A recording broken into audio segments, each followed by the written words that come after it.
Anyway. But do you also find it curious that the police only asked him to write a statement almost 6 months later? Why didn't he write a statement then? It means that then the institutions function in silos.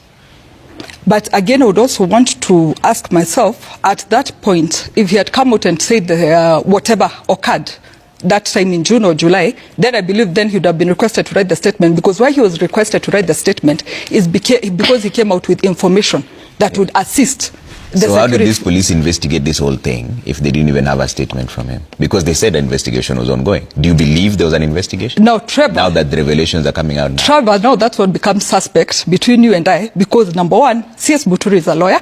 He knows how to pursue all these systems. Even sue the government. If the ones who had been holding his son, what stopped him from going to court to sue the government for that 1 night or 2 nights that they had his son? All right. So what remains suspect is, why would you be so comfortable? Yeah. Your son has been abducted, released, then 5 months later you live happily ever after, then 5 months later you remember, but Trevor, I have a problem. Yeah. Let me hear from Kiborek, then I'll come to you. Thank you, Trevor. First and foremost, I want to tell you the problem with Muturi is not about abduction, it's a political problem. And like Willie said, it should have been given response. Muturi deserves no response from anyone, maybe apart from Jen Gagiri. It's a political, and that is the level of Muturi, politically speaking. So let me say this. First and foremost is that when I heard Muturi talking about his son, I thought he's someone of 18 years, 19 years, a Gen Z of 21 years. But later on, when I learned Leslie is about 50 years. I mean, where is Leslie in all these things to talk? Even the SHA cover doesn't cover you beyond your children beyond 23 years. After 23 years, everyone gets his own cover. Why can Leslie come out and speak how he was abducted, where he was taken, what happened to him? He should give us his story. He should not be a Baba's boy that the father is talking on behalf of a 50-year-old man, that is my son, who is also a father to another son.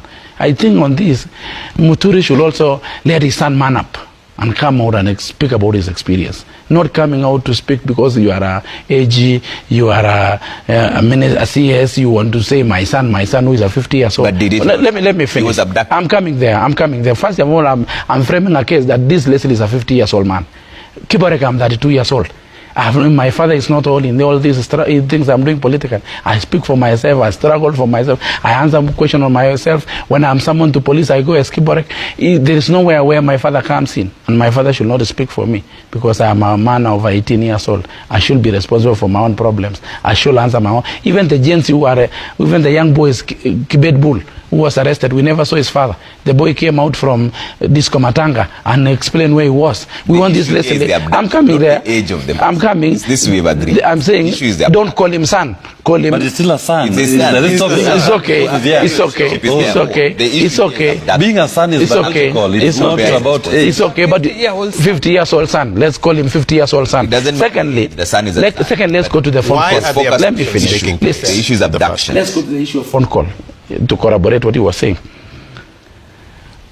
Even you, Trevor, there's some things you will not believe in this country.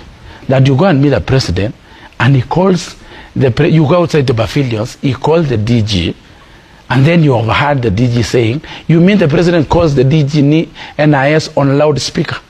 Because I'm sure even myself, when I call close people who are close to me, it is not on a loudspeaker. I cannot hear what the other person is saying on the other end.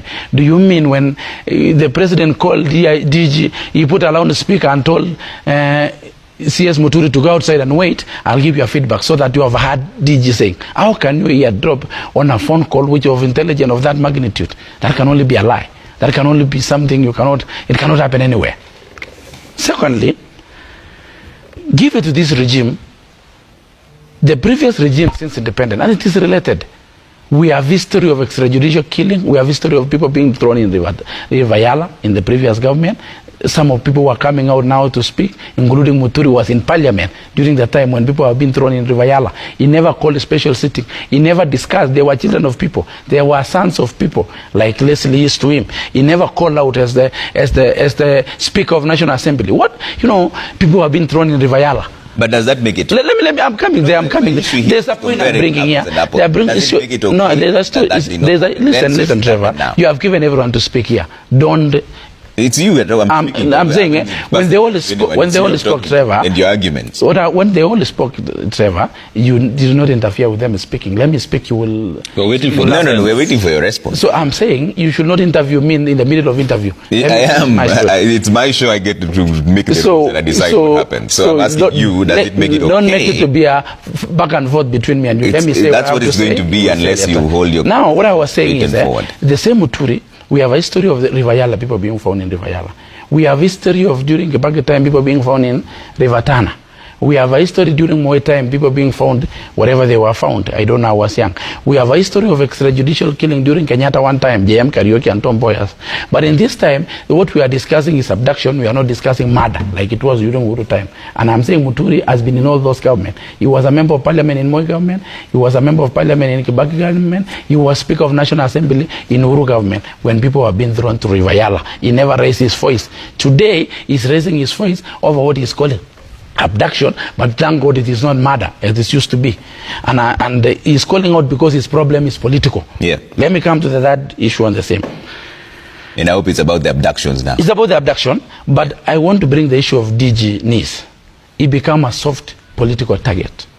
And to be honest, as much as we pretend we are a nationalist, he's a soft political target because of his ethnicity. It is easy to throw. Let me finish. No. And if you check people who have been accusing him are pushing a narrative. Starting with former Deputy President Rigathi Gachagua, come to Muturi. It's the same path. It's the same agenda they are pursuing. It's a political direction they are trying to push over this. What I want to say is that no one supports abduction because today it could be me, tomorrow it is you. That's why I say Muturi kept quiet.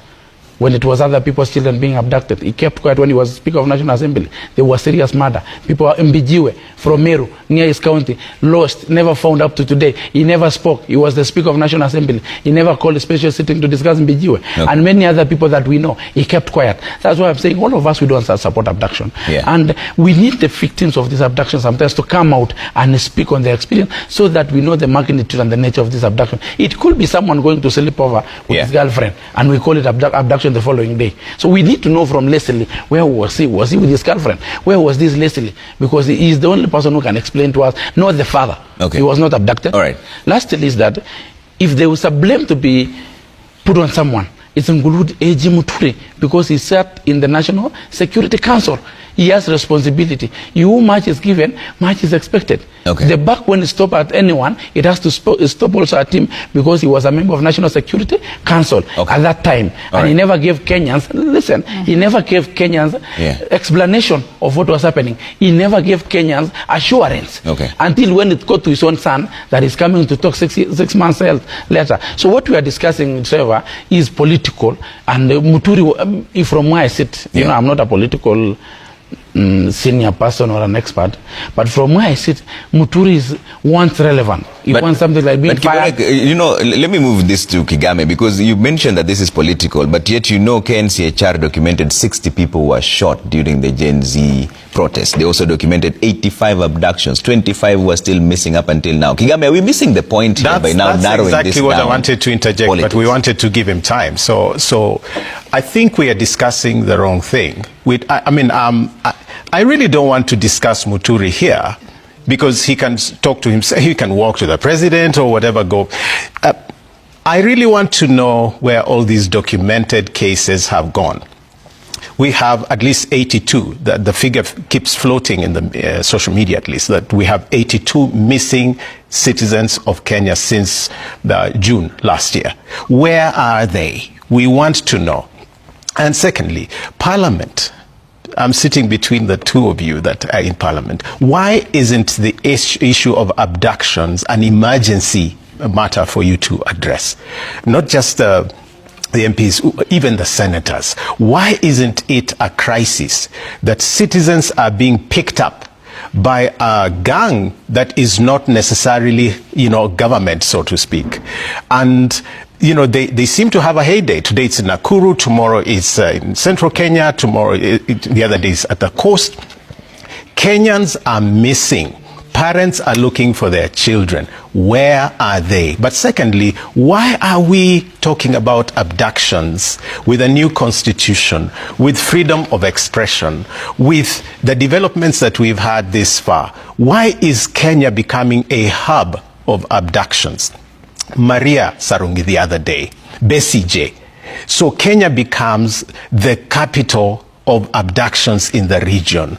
Why is this happening, and why isn't it a crisis? I would want the whole country to stop and address this thing once and for all. And it's not just, something happened in the last regime and you didn't condemn it. I mean, I went to River Yala myself to talk to the victims. I went to the hospital to talk to the doctors there. And I talked to a gentleman this last week that says the River Yala is still receiving bodies.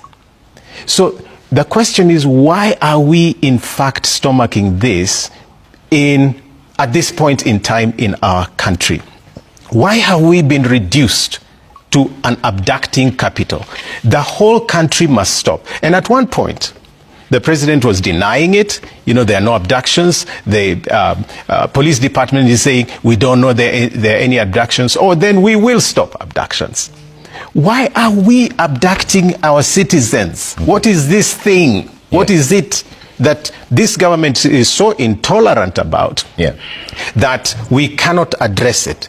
If it's accountability, and that's what the Gen Zs want, if it's integrity, if it is services, if it is, security, we want those issues addressed. We don't want denials and the passing of the buck.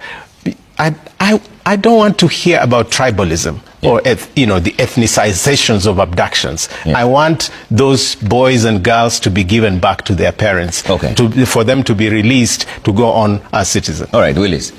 Let me say this. It's quite sad that Honorable Kiborek wants to turn this thing to a tribal theater. And none of these members of parliament should speak in response to what C.S. Muturi said. C.S. Muturi's statement